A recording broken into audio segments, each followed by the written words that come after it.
பொண்ணுக்கும் மற்ற பொண்ணுக்கும் வித்தியாசம் தெரியல. உங்ககிட்ட ஒரு சின்ன ரகசியம் பேசணும். நெருப்பு கையில இருக்கும். தெரியும். எங்க முதலாளி உங்களை தனியா பாக்கணுமா?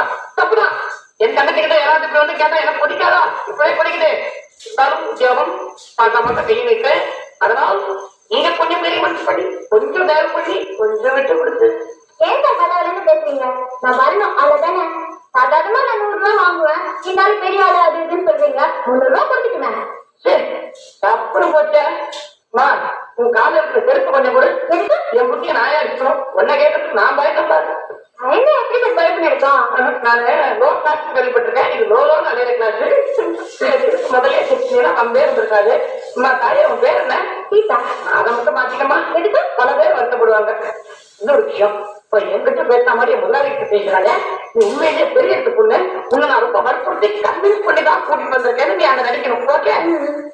எங்க முதலாளிக்கு கண்ணாடி மாளிகை ஒரு இடம் உண்டு. இந்த நல்ல காரியங்கள்லாம் அங்கதான் அவர்